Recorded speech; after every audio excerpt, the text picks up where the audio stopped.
Hacuuccaa fi gidiraan gabroomsaa qabsoo Oromoo dhalee qabsoon Oromoo qabsaa'ota dhalee.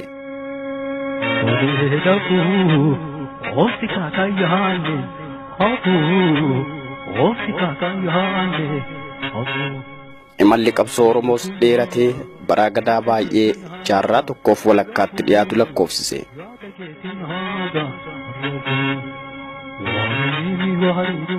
Bara gadaa dheeraa karaa qabsoo fagoo kanarratti qabsaa'onni Oromoo qabsoo irraa haara hin galfanne.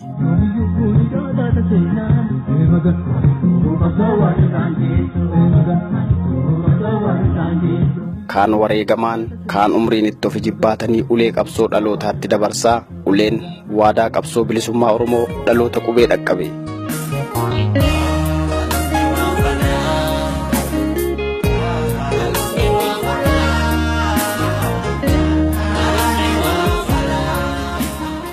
Akkasiin qabsoo Oromoo qabsaa'onni dhaloota qubee qeerroon Oromoo dhaale. Gadaamel baasinyaaro biibleeroon sarminee rabaaf doorii dhaqabu hankiif jettiidhaan dhuftus dhaloonni qubee kuni sodaa qawwee hin qabu ajjeeseetu dibata du'us gumaasaan nafu. Tooftan gabroonfattoota Oromoo fi Oromiyaa irratti dabareedhaan wal jijjiiruun kun kaan irra hammaachaa dhufuun qabsoo Oromootti gaaza dabaluu malee waan laaffisu hin taane. Nandofa jedhee yoo mafee nallolas jedhee yoo marafe dheerattus karaa nanambe gurrafe garaan narrafitu diinagee irraa roorriftu akkamii lammeetti calle suurataan kan booree qabu. Oromoon akka hin baranneef yoo barates akka of hin barreef afaan isaatiin barachuun inni hirmii ture yeroo gabaabduu carraa argate keessatti ittiin baratee alagaan qixxaa'e darbeeyyuu ormaafuu abdii ta'e. Imaanaasi harka jira falmadu dhaloonni qube kanaaf diinni nu mormatti taane dhibe barannee jijjiiramatu diina gube.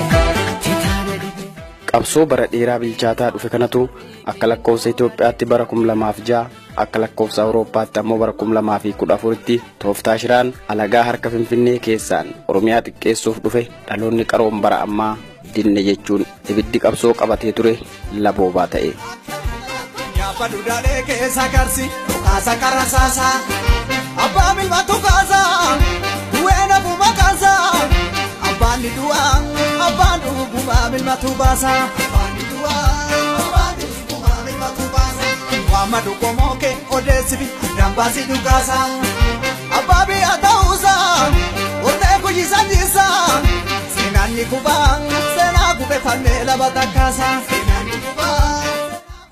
Dhugaa fi dharris wal foo'uutti ka'ee inni gaara duubatti waa arguu danda'u keessaa fi alaanis wal ta'ee diddaan maastar pilaanii sun sabboontota sirna mootummaa keessatti hojjetan keessaan ol baase. የአዲስ አበባና የአዲስ አበባ ዙሪያ ከተሞች የከተሞች ጥያቄ አይደለም የማንነት ጥያቄ ነው። ይሄ ከምንም አንፃር ልናነሳ እንችላለን። ስለማንነት ስናወራ ደግሞ መሰረታዊ መስመር ይዘን አዲስ አበባንና አዲስ አበባ ዙሪያ ያሉ ከተሞችን ሊያቅፍ የሚችል ሊያሳድግ የሚችል የኦሮሞን መብት ሊያስከብር በሚችል ማንነቱን ፖለቲካውን ታሪኩን ሊረሳ በማይችል Finfinnee fi magaalota godina addaa Oromiyaa naannoo Finfinnee waa'ee magaalota miti gaaffeenyummaati. Kanaafuu kallattii kamiinuu kaasuu dandeenya. Waa'ee eenyummaa yoo kaasnu ammoo pilaanichi bifa mirga saba Oromoo kabachiiseen eenyummaa seenaa fi siyaasa hawaasichaa osoo hin dagachiisin kan hojiirra ooluu ta'uu qaba. Guddinni magaalaa Finfinnee eessaa ka'ee eessa akka ga'e sirriitti beekna. Kanaaf pilaanichi heera mootummaa bu'uureffatee ka'uutu irra ture jechaa kan jirru. Finfinnee fi Oromiyaa qonnaan bulaa of keessaa dhiibaa guddatan osoo hin taane kan qonnaan bulaa fi ilmaansaa of keessatti hammatanii guddatan barbaanna. Pilaanii hawaasnii fi mootummaan naannichaa amananii fudhatan malee kan qaamni tokko diriirsee kan biraan ammoo hojiirra oolchu ta'uu hin qabu. አርሶ አደሮችን ወደ ውጭ እየገፋ የሚያድግ አዲስ አበባ የሚያድግ ኦሮሚያ አይፈልግም። ፐርሰናሊ አልፈልግም። አርሶ አደሩ ነው ይዞ ማደግ ያለበት።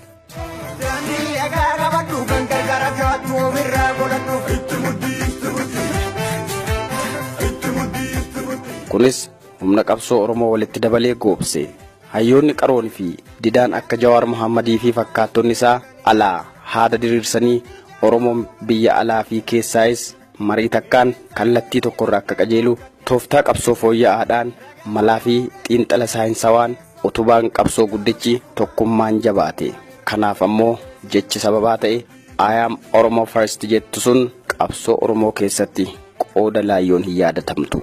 Jawar, I'm just curious, are you Oromo first or Ethiopian first? I am an Oromo first.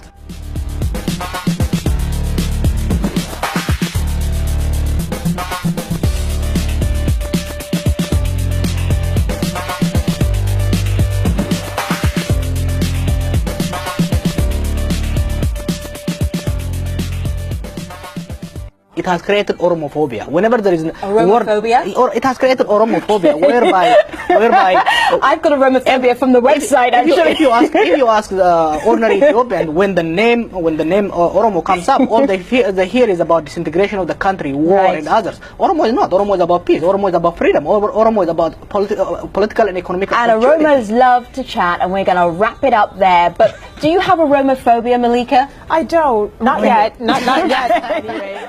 Duris qabsoof haaraa ta'uu baatus Jawaar Oromummaa kootuu dursa jechuu saniin jibbi alagaa beekaa fi wallaalaa irraayis itti roobe dargaggoo hayyuu fi abshaala kana meeshaa addaa qabsoo Oromoo taasisee fuulduratti baase. Ati ilma beetiiti muka abbaa biddeenaati jennaan wanan ka abbaa kiyyaati jee.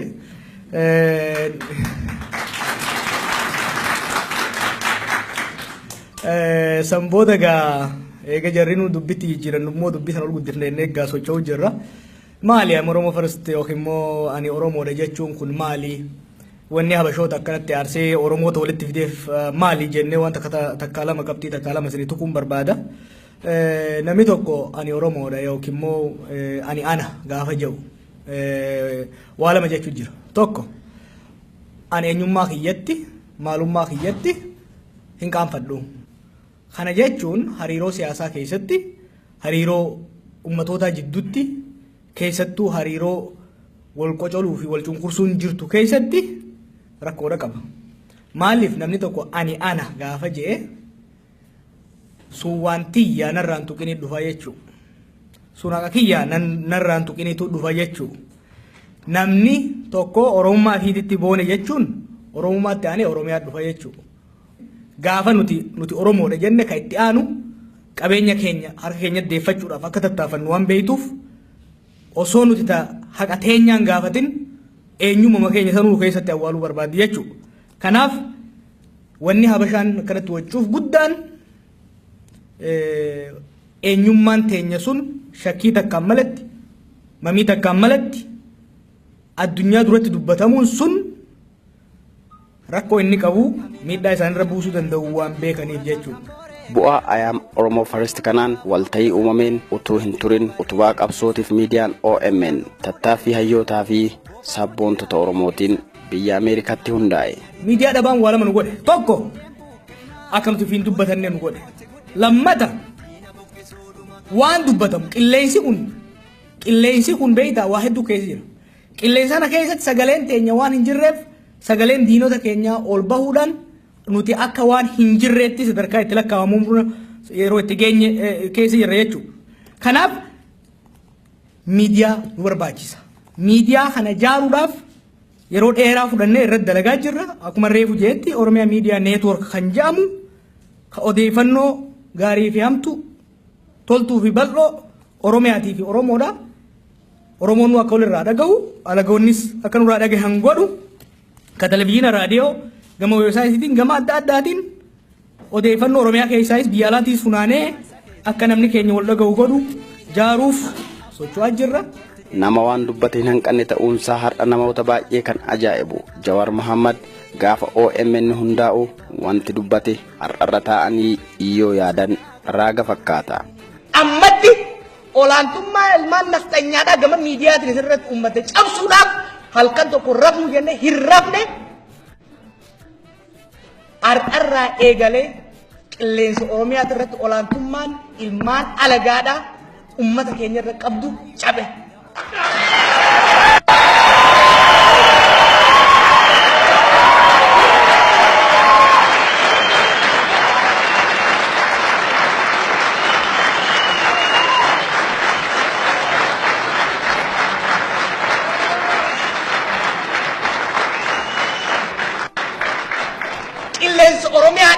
bilisoomsine qilleensa oromiyaadhaa bilisoomsine bilisummaan tuntee gara bilisummaa dachii oromiyaatitti akka ceetu dirqamni keessa jiru. Namni kaayyoo waraanamee tobsa waraanamee tobsa bishaanillee humnaan dhagaa cabsa. Haala akkasiitiin qabsoon nagaa tooftaa haaraan warra afaan qawweeti haaraa taate kun finiinte. Qeerroon Oromiyaa mara irraa marii takkaan socho'e. Warri afaan qawweetiin qophaa'e qabsoon qeerroo afaan isaan hin beeynen itti dhufnaan dubbiin faallaa itti ta'e. Oromoo wal seerate, walii gale, walii kakate, wal hubate. Kan kuni diina maraacha jechuudha. Kanaafi waggaa dur Oromoo jidduu walitti buuftu turte barana garuu Oromoo fi wayyaanee jidduu ta'ee jechuudha. Lola Oromoo fi wayyaanee jidduu lolluun barbaachisu osoo lolin mo'anne. Kana Oromoon akka qalbitti galfattuun barbaada. Oromoon gara tokkotti yoo luucca'ee ba'e osoo lolin diina mo'anne. Oromoon kan mo'amu yoo bakka lamatti bahee tokko gara diinaa gore, tokko gara Oromoo gore, tokko gara Ormaa, tokko gara Oromoo yoo gore. Haqa qabna, tarsimoon masa qabna, ni injifanna jechuun dhaadannoo Jawaar yeroo maraati. Qeerroonis tooftaa kanaan karaa nagaan qabsoo finiinse. Sirni mootummaa humnatti amanus uummata ajjeechaa itti hammeesse. Kunis motora qabsoo dabaluu malee wanti laafuu hin turre. Wareegama gatii qabu kanaaf ammoo hiriirri guddichi hagayya 6 bara 2016 fi dhumaatiin irreechaa biduu yaadannoo wareegama qabsoo qeerroo Oromiyaa bara baraati.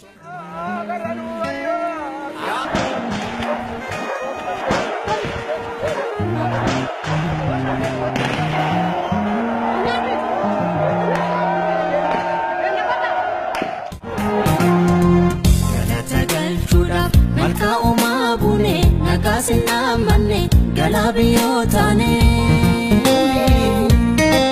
udani salaku barambo chutane mirga foto bonyu sirabola bune kale awale garanula lata ijini mani onenu holata masikadane debi man Kenya manif gadogota.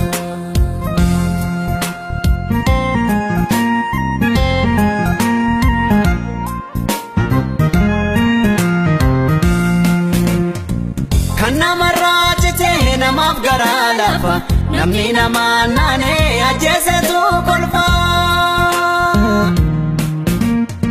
himbonyunu gaha barambo hanaflu wadajiru chapsi onde bine rabnu.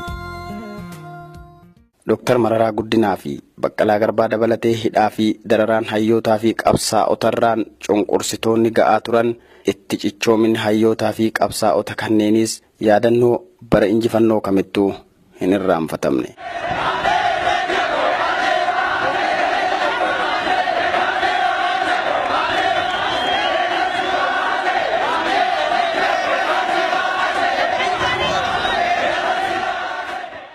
Namootumti firoomaa fi hiriyummaa na waliin qaban illee dhufanii na dubbisuuf illee sodaachaa turanii.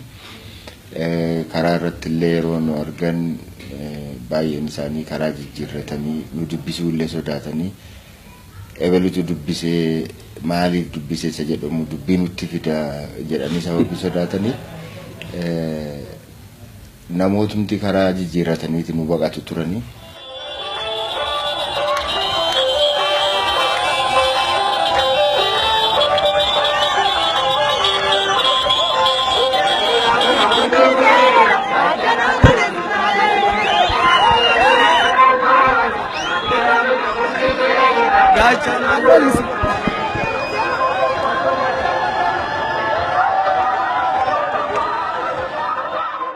Qabsoon qeerroo haala kanaan bilchaate kun sirnuma cunqursaa keessan sabboontota akka sibiilaa goobse hammeenya dadhabsiisee qabsoof yeroo murteessaatti dhiibbaan qeerroo tiim lammaa fuulduratti baase. Addeessaan biiftuu jedhaanuun jecha turte jarri biiftuun hin baatu seetaa waan baay'ee fida barri. Mariyataan malan dhabuu mariin baroo marannaa burqaati koo arganne gamtaa malkaa godhanna imimmaan xuruurfattee boohuu ture qoonni kee kanarraan boossu ayyoo jabaattee jiboonni kee. Humni jijjiiramaa dhaadhiyoo keessan ba'e yeroo murteessaa fuulduratti dhufanitti shiratti mataa jabaachuun sodaa diina keessa taa'anii cabsuun seenan gootummaa raawwatan seenaa injifannoo Oromoo keessatti waan dagatamu miti. Sagal taanee hojii raawwachiistuu keessatti hirmaan garaagarummaan keenya inni kaan sagal ta'ee dhufe maaliif nu mo'ate nuti maaliif mo'amne sagal taanee kaan waan hojjetuu fi akkatti hojjetu ganamaa galgala dhimmamee hin hojjetu utuu yeroo tokkoof hin dagatu halkanii guyyaa waan dhimma isaarratti itti gaafatamu fudhate irratti eetuun dagatii hojjetu nuti xinnoo yoo hojjenne immoo baay'ee gammanna xinnoo hojjenneet baay'ee boqonna. ሁለት ምርጫ የለም ያለን ምርጫ መደመር ብቻ ያለን ምርጫ አንድ መሆን ብቻ መተጋገዝ መደጋገፍ ብቻ ሳይሆን በጋራ ለመኖር መደመር ነው ሁለተኛው ምርጫ መጠፋፋት ለማንም ጤነኛ ሰው ምርጫ ሊሆን አይችልም አን ዋን ፋይዳ ኡመት ኦሮሞዳ ዱበዴዳ ከሙፈቱ ሚቲቲ አባን በርባዴ ከረፈደ ታገለገለ ይሰፉለት ወጀዳ ይወተ ani maabara dhuguudhaan miti yookiin xabala gabareelee cuwwaa fudhachuudhaan miti kanan makanatti makame.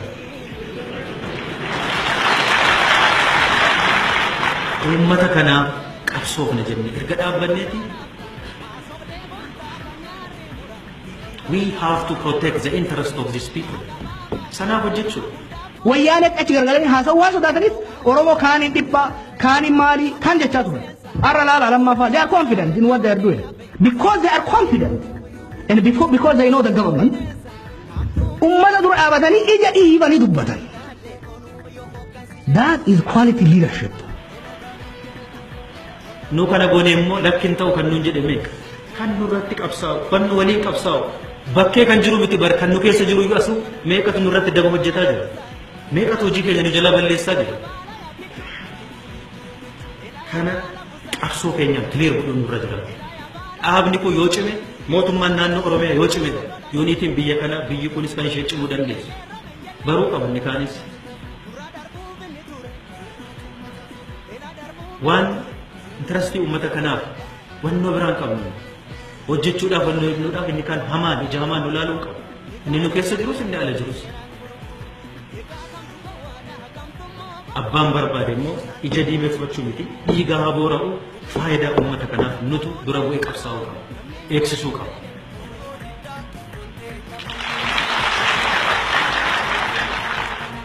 Qeerroon Jawaar waliin daandii mirgatti galee. Dr. Abiy Lammaa Magarsaa suutuma suutaaf qabsoo ofiitti dabalee. Akkasiin qabsoon Oromoo baroota dheeraa booda laafaa ka'aa bubbule sun dhaloota qubeetiin tooftaa karaa nagaatiin yeroo waggoota 4 hin caalle keessatti sirna qawwee harka kennachiisee kunoo bara araaraa kana fide.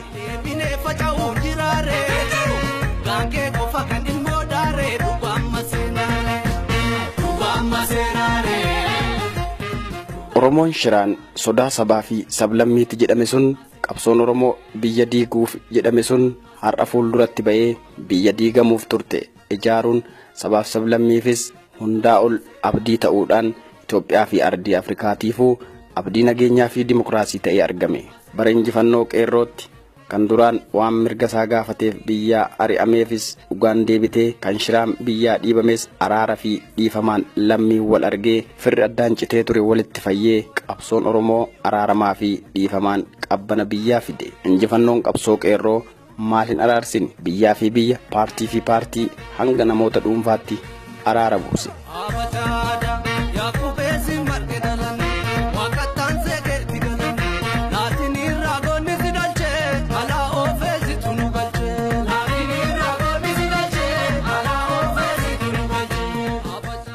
Qabsoon qeerroo kun adeemee kunoo hayyuu siyaasaa sirna mootummaa wayyaaneetiin adurree fi hantuuta ture. Qeerroo biratti bakka guddaa qabu. Inumaayyuu maqaa abbaa qeerroo hanga jedhamutti kan moggaafame. Xiinxalaa siyaasaa Jawaar Mohammad gooban galchite. Qeerroon Jawaar waliin daandii mirgatti galee.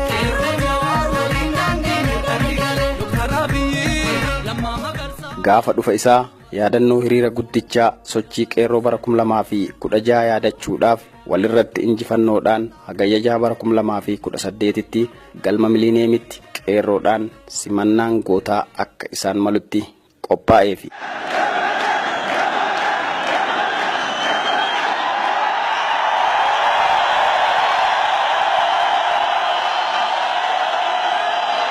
Dhufaatii Jawaariin qeerroon Oromiyaa mara irraa Finfinneetti walga'ee Finfinneen bilisummaa urgoofte. Galmi qeerroof qarreen guutame. Qeerroo fi qarreen alaabaa Oromoon jaallatuun akkasitti faayamee hayyuu isaanii duraan fageenyarraa foddaa TV fi ergaa Feesbuukiitiin qofa qunnaman qaamaan arguuf walga'anii eegaa jiru. Jawaaris galma qeerroo fi qarreen hawwinitti eegaa jiran galma barkumee ga'e. Yoo kana gammachuun qeerroo fi qarree akkas ture.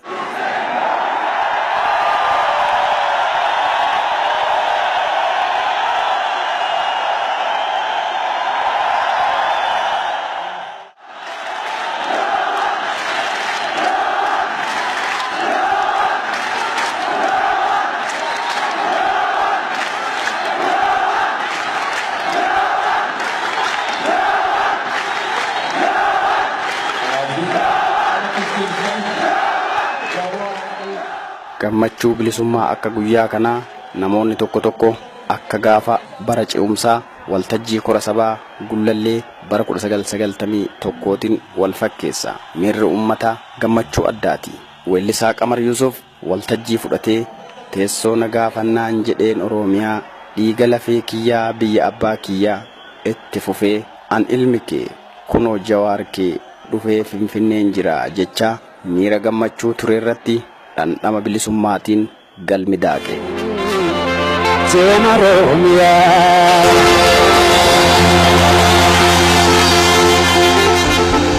dhiiga lafee kiyyaa biyya abbaa kiyyaa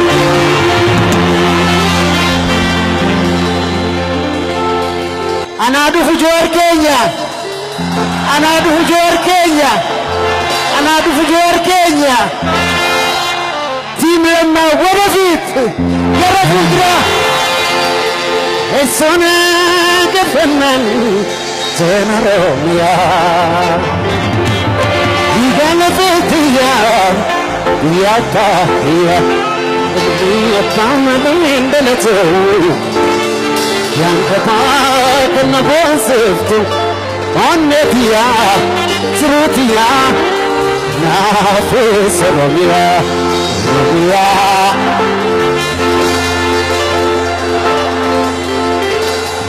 haadhaayyuu ogeessa mara yaa jaalatamtu biyya gootota eebbifamtu biyya bilarra yaa Oromiyaa fakkii jannataa anjo harkee Finfinneen jira harka fuulee salaamataa.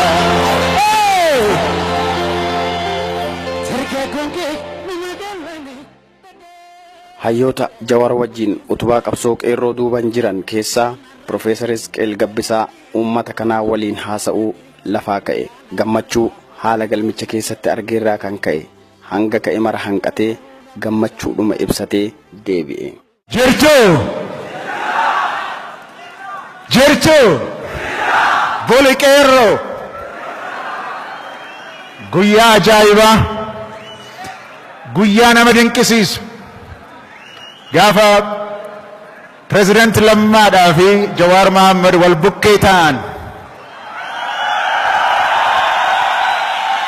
gaafa OMN galma barkumee keessatti qeerroo dachaasee qeerroon dhiichisu guyyaa ajaa'ibaa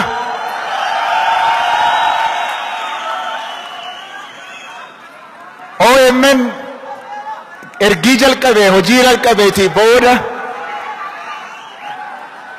qilleensa Oromiyaa jalqaba bilisoomsee qeerroon dachii Oromiyaa bilisoomsee OMN'if qeerroon guyyaa walitti dhufe guyyaa ajaa'ibaa kana keessatti argamu kootiif qeerroo Oromiyaa kan sirna abbaa irree caccabsee biyya nagaa, karaa nagaa, karaa demokraasii, karaa walqixxummaa akka deemnuuf, jaalala ummataaf ummata gidduutti akka uumnuuf kan karaa baneef qeerroo Oromiyaa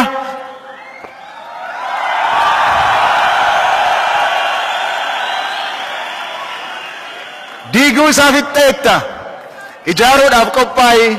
Qeerroo Oromiyaa hedduun isin jaaladha. Galatoomaa.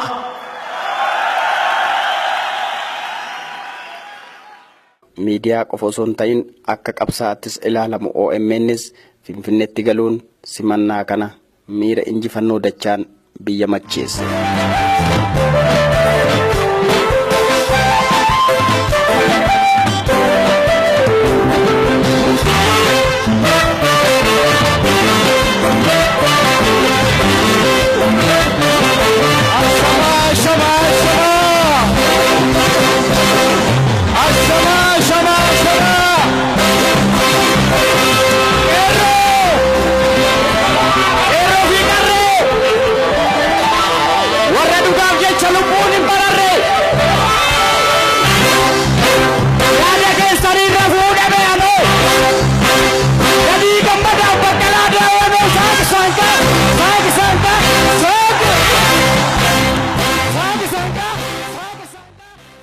Akkuma gaafa waadaa galeessan qilleensi Oromiyaa bilisoomee bilisummaa dachii Oromiyaa dhugoomsuun erga biyyaa ba'ee waggoota 13 booda dachii Oromiyaa Finfinneetti kan deebi'e xiinxalaan siyaasaa aktiivistiin Jawaar Mohammad yeroo duraatiif Oromiyaa irratti uummata isaatti qaama mul'atee haasa'uuf lafaa ka'e. ከፍተኛ ናፍቆት ሲጠበቅ የነበረው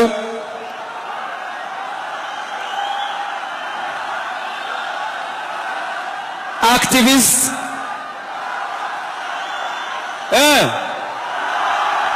እንደገና አይሰማም በደንብ ጥሩታ እየን ባየ ከኔ ከማቱሬ አናከሉ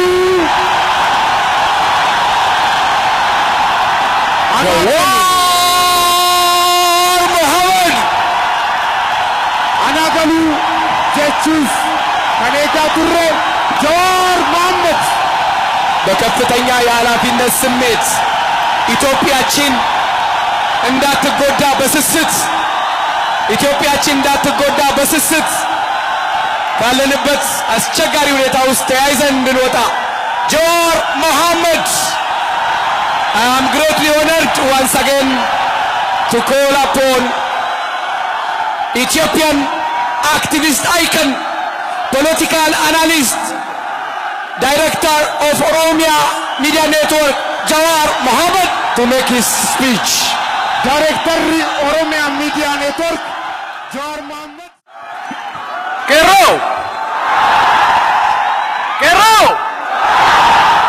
Kare! Kero! Asgenye!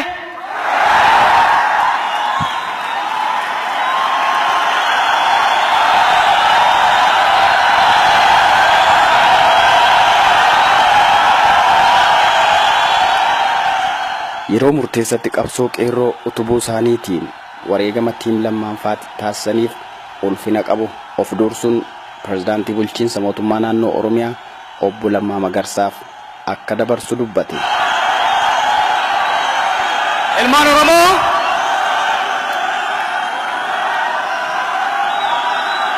torban dabree hogganoonni keenya magaalaa ani itti maaddeeffadhee isin tumsaa ture yeroo dhufanitti muummichi ministeeraa keenya Dr. Abiy Ahmed galatanatti kannatan. Qotusullee osoo hin ta'ee jiru xiqqoo qaamaan waan irra yabbuu ta'eef dursa waan naa kennaniif ani immoo har'a hangafni keenya pirezidantiin keenya obbo Lammaa Magarsaa na dura osoo dubbatiin dubbatu jechuudhaan ida Abiy Ahmed na bira kaayate isaatti dabarsuun barbaada. President Lammaa Magarsaa eega waliin dhaggeeffanne boodan walitti deebi'a. President Lammaa gamana nuu dhiyaadhu.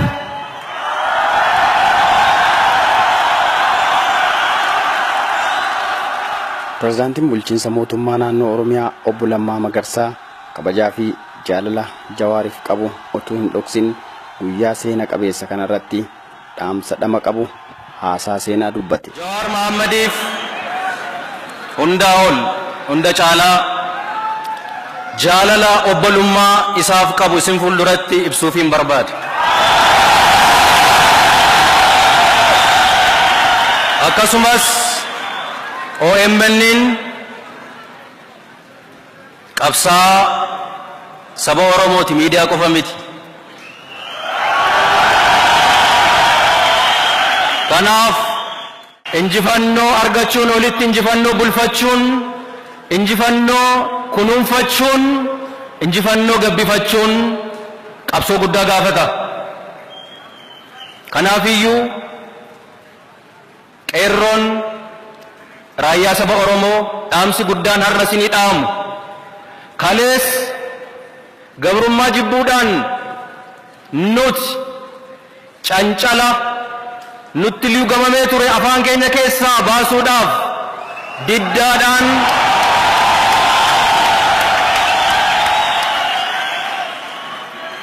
bara hamba kana keessatti mormii gaggeessaa turree jirra. Mormiidhaan deemaa dhufnee sadarkaa kanarra geenyee jirra. Mormiin keenyas firii bu'aa argamsiisee jira. Kun tooftaa qabsoo kaleessa qabannee deemne sadarkaa kanaan kan nu ga'e waan ta'eef kan dagatamu miti. Qabsoon dhalootaa dhalootatti darba itti fufa dhuman qabu waan ta'eef qabsoon immoo tooftaa fi mala adda addaa dhaamsa sakamuutu irra jiraata waan ta'eef kalees mormiidhaan as geenye yoo ta'e illee mormiin keenya qabsoon mormii keenya bu'aa kan nu argamsiise yoo ta'e illee hammaan boodarraa eegallee qabsoon keenya kan ta'uu qabu mormii qofa otoo hin ta'in Oromiyaa ijaaruu, Oromiyaa guddisuu, Oromiyaa misoomsuun ergama keenya guddaa ta'utu irra jiraata. Kanaafiyyuu xobbeen Oromoo qeerroon Oromoo meeqa lubbuutti kafalanii jiru yeroo hunda isaa yaadanna. Itti dafqitanii itti dhamaatanii itti rakkannee jirra waan ta'eef akka duuba nu jalaa hin deebine qabannee qeerroon keenya qabsoo ittaanu qabsoo Oromiyaa ijaaruu fi biyya ijaaruu irratti xiyyeeffannee hojjechuun dirqama keenya isa guddaadha. Xiinxalaan siyaasaa aktiivistiin hayyuu siyaasaa Jawaar Mohammad itti aanse haasaa dhaamsa ciccimaa qabu afaan Oromoo, afaan Amaaraa fi afaan Ingiliishiin dabarse keessaa dhaamsi qeerroof dhaame akkas ture. Qeerroo! Qeerroo! Falmanneemi? Akkamiin falman?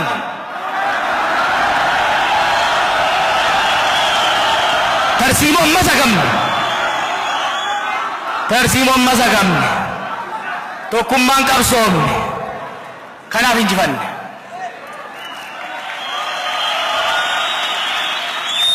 Qeerroo biyya waliin gorfadha. Tarsiimoo amma sagamne hoggaan jedhu yeroon isin barreessu laaftutti miti. Ammas injifannoo kana eegsisuu yoo barbaannu taate tokko Oromiyaa tasgabbeessuu barbaachisa. Lammaffaa olaantummaan seeraa akka hin sharafamne eeguu barbaachisa. Qeerroo diina agarsiifne bar cuufne magaalaa wansineemi warra qaawween dhufu jilbifachiifneemi warra likkii nu galchuuf dhufu bakka deebifneemi Oromiyaa harkatti eeffanneemi amma Oromiyaa eegganna amma Oromiyaa eegganna amma hoggana dhaggeeffanna amma tokkummaa cimsanna amma gara fuulduratti tarkaanfanna diinagdee teenya guddifanna akkasii miiree kanaafuu yaa qeerroo bakka amma irra jirru kanatti wal dhaggeeffachuun waliin deemuun barbaachisaadha.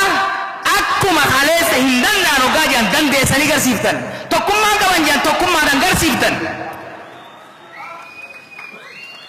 mootummaan zaytuna miti dhagaaniin bu'u jennaan gabbuutanii garsiiftan sanitti.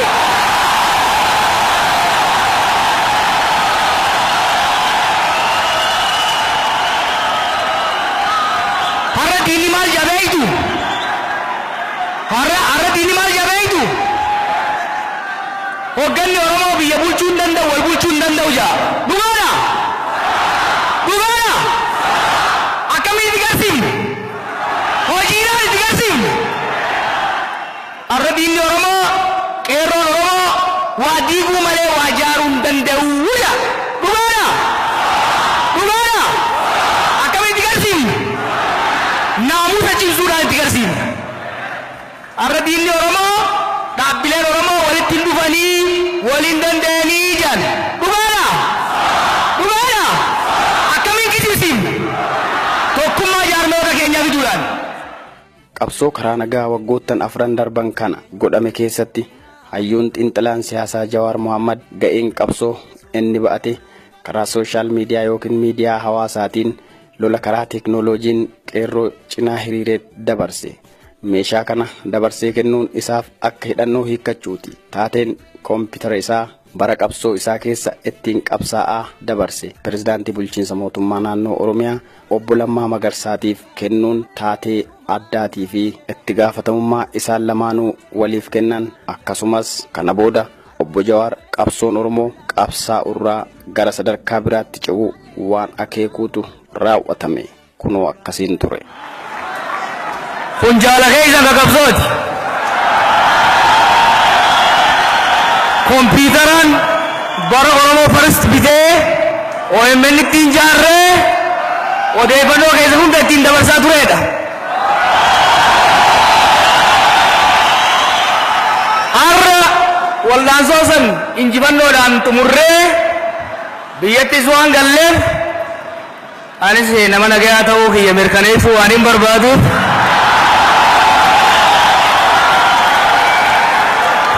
ta'antii kiyya kana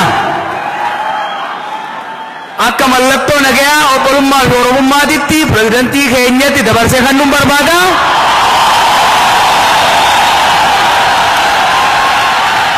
Akka inni na waakkanne immoo abbaan gadaa dhufee narraan fuudhee akka kan nuti gaafadha. Abbaa gadaa bayyanaa hootti.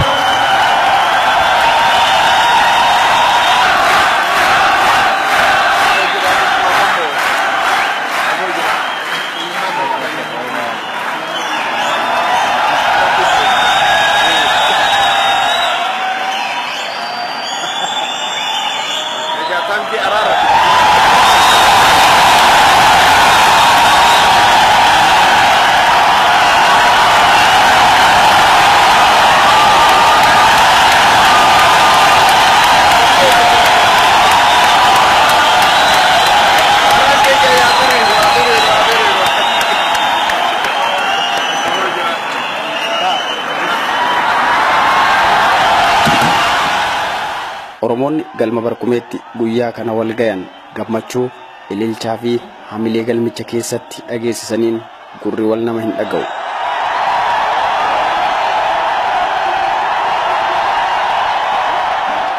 Miira bilisummaati, fuula ifaadha, kolfaa fi boo'icha miira wal keessoo keessummeessaa jira galmichi.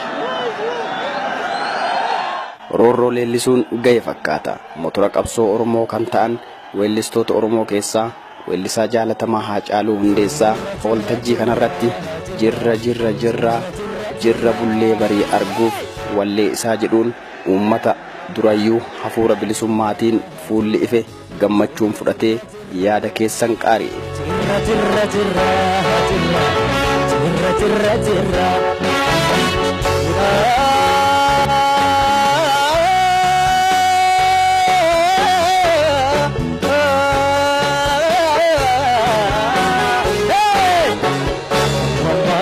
Mammo aksisa, uumamni seera uumaa dabse.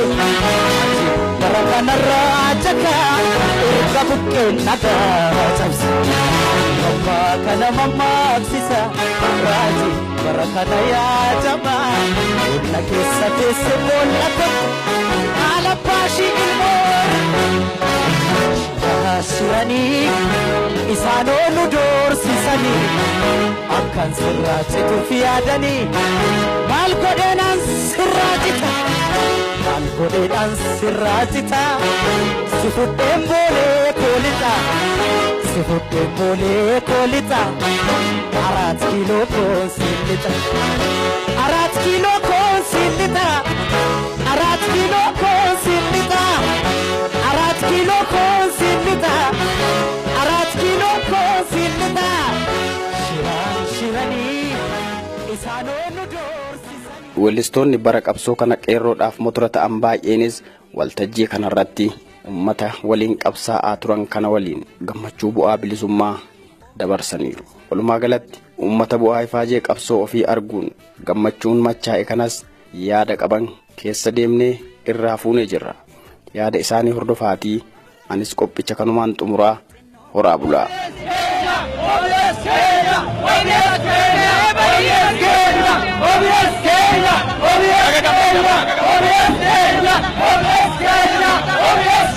Ani gammalee jira gammachuun kiyya har'a akkana yaate guyyaa nama miidiyaa kana irra diishii gubbaa buusaa turte amaan dura garuu ammoo rabbiin galanni haa ga'u amma ifa baay'irra tokko taa'eerra rabbi ammas tokko nu godhe kun bilisummaa arganii ammas wal qabannee tokko taanee qeerroo waliin taanee bakka guddaa akka rabbi nu geessu ammallee abdii qaba rabbi tokko nu haa godhu jedha yaada keessa. Baay'ee nama gammachiisa waan kana dura hin argini baay'ee nama gammachiisa. Bebeeytaa kanan dhufee hin beeku yeroo awwaalaatiif dhufe.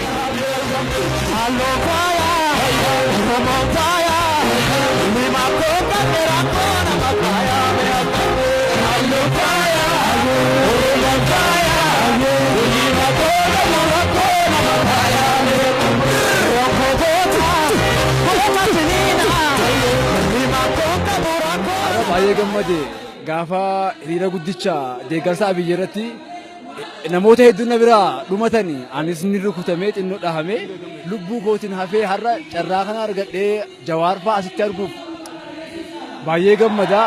Qeerroo na biraa dhumataniif qeerroo qabsoo Oromoo irratti wareegamaniif gadda guddaatu natti dhagahama. Sanyiin isaanii haa bilisoomtu ni bilisoomnas bilisoomnee jirras ni bilisoomna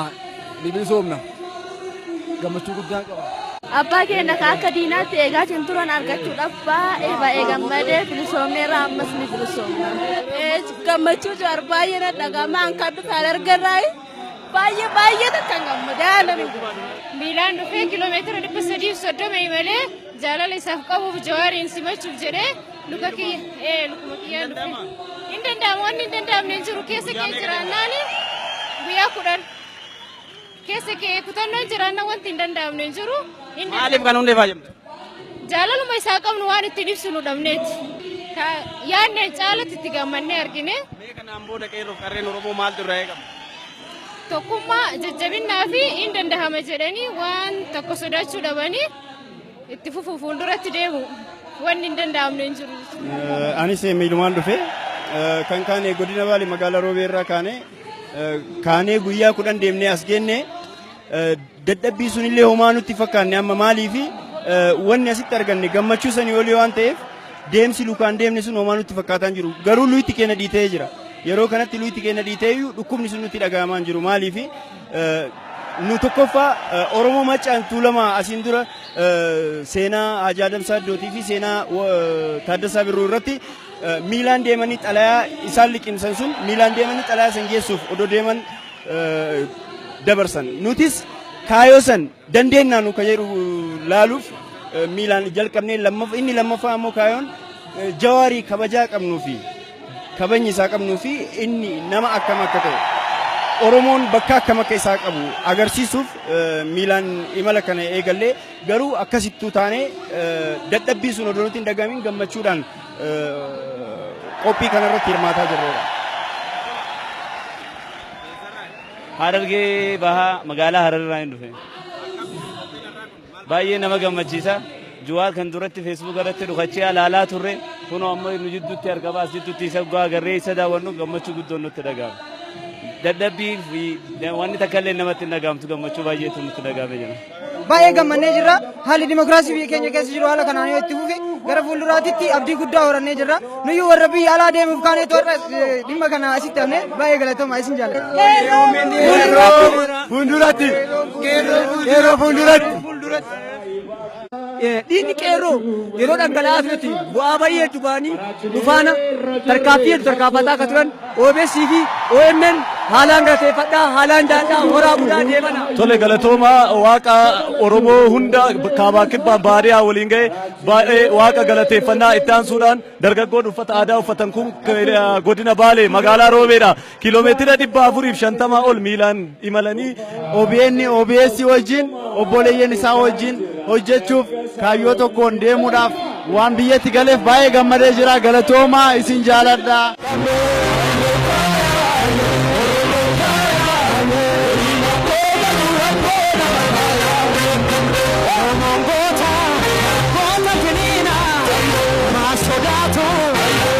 Sadina,